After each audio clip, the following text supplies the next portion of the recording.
that the goal? It seemed like sometimes you've been trying to slim down, manage it. I don't know what offensive linemen have to do. Yeah. What was the goal this offseason? For me, it was just go hard the whole entire time. Like, no matter what, if I lose or competitions, lose, win, draw, just go hard and try to beat everybody I can. Is that different than in the past? Yeah.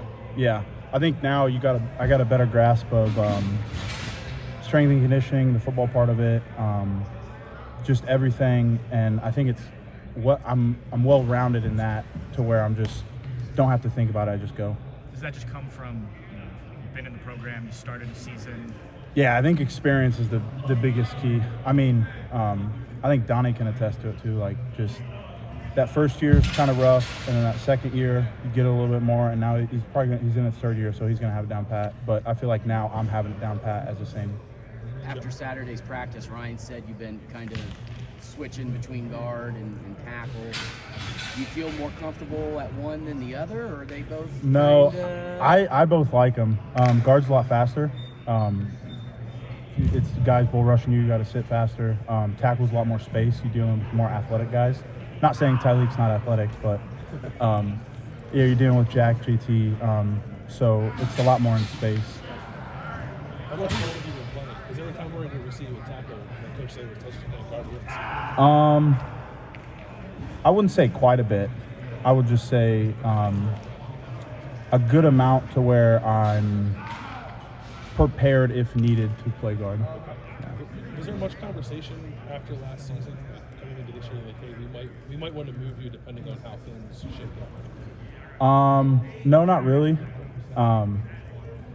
Yeah, last year. Yeah, no, I don't think so. Because last year was a learning curve for me, starting, and it's kind of crazy to see the response you get from people when you have a bad season, I guess you could say. The DMs, the everything with people just trying to talk to you, saying you suck, worst offensive tackle, commenting on my girlfriend's post of.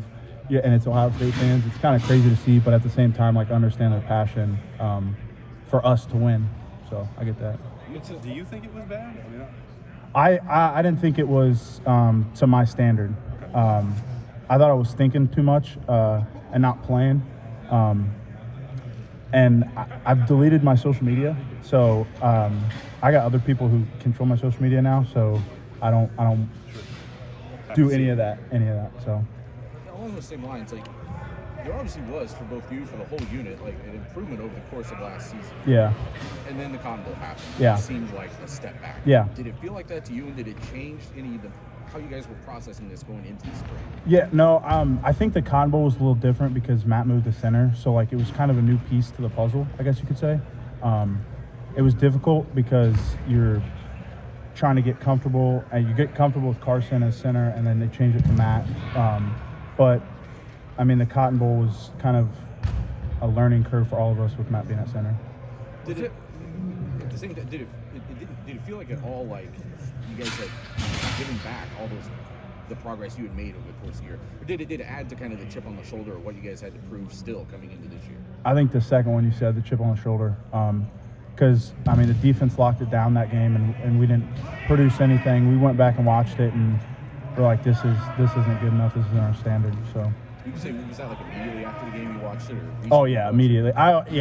Like after this practice, I'm gonna go immediately watch it, break it down, talk to Coach Fry, talk to Donnie, all those guys to see what they're seeing, how I could improve on this and stuff like that. What was kind of the feeling of watching it that first time, rewatching that game? For me, I usually watch myself and then the whole entire offensive line. For me, I didn't like it. I thought it was disgusting for my performance, and then for the offensive line, I thought we just should have cleaned it up a little bit more than what it was. Does that game like a blur a little bit, Josh? Yeah, I guess you could say we had that. so many free runners at the quarter, you know what I mean? Yeah. It was just like, because you're on your guy, and it's like, what the hell's going on? Yeah. Like, what's happening back there? Because you don't have the eyes in the back of your head. So. Yeah. Hey, Tegger was just here a minute ago. You know, I took a picture of Tegger. You go, there's a big time offensive line, right? I mean, Yeah. just physically. Yeah. And he said basically his approach to this spring or whatever is nobody cares. Nobody cares, you know, what you're going through, what your challenges might be, etc. You know, it's time to play. What have you seen that's different about him? I mean, I think his approach to coming on the field, practicing, and not just taking another rep, just going and emphasizing that specific rep. Like, okay, I got to get to my spot and I got to punch. Yeah. That is what's improved so much about it. I like your hat too. I'm a big golfer. yeah, I know. I wore it just for you. I knew you're big. Did you go there? Yeah, I'm a volunteer at the U.S. Open. Oh, that's There. sick. Yeah, it's Are you going down to Pinehurst? Huh? Oh yeah. That's sick. Yeah, number 2. Grenville's got like 4 holes, just like Pinehurst. Yeah. You know, I like going and watching the Memorial too. I'm Yeah. a big golfer. I love golf. hey, getting back to Tegra though. Yeah. Quick. What could his rise mean to this depth pool here for you guys, offensive line wise? I think it could be huge. He steps up and plays, and I think Tegra could be a big-time player. He just got to get, like he said, taking that approach to the field and being a professional every single day will help him be the person he's going to be. Yeah, and I got this request from somebody else to ask you, what are your top 5 foods? Jerry, top 5 foods. Oh God, am I on a diet? Like, am I in football, or is it like I'm 40 years old and? No, it's like you don't give a You damn. can eat It's like anything you wanted without gaining any calories. Okay, so I'm gonna go restaurants. I'm not gonna go food. I'm gonna go. Number 5 would probably be Whataburger. Number 4 would be Hardee's. 3, drive-through or sitting? I'm just joking. I don't know. I like sitting down. Domino's is number 3. Number 2 is McDonald's, and number 1's In-N-Out. What about barbecue heaven up on Martin Luther King up there? Oh yeah, that one was good too. Yeah, I like that one. I don't know. I guess I'm not a big barbecue guy because I have it so much. You talked about thinking too much on the field and not just playing. Mhm. How do you get better at that? I think just comes with more of watching the game, breaking it down in the film room, and then on the field when you're playing, you're just constantly going through it, and then like, all right, just play. If this happens, I don't care. Just go and go hard. Is there something I guess you could do mentally pre-snap to set yourself in that state? Yeah. There's a lot of things that go through your head pre-snap, but at the end of the time, it's you versus him, and I'm just like, all right, this guy's not going to get there.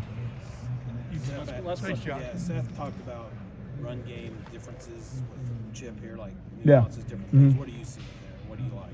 Yeah, he's creative. He's very creative in everything overall as an aspect of offense. I can't get too much into detail about that. Yeah, but Coach Kelly brings a new perspective, and he's a great person and a great human being, a really, really super good coach.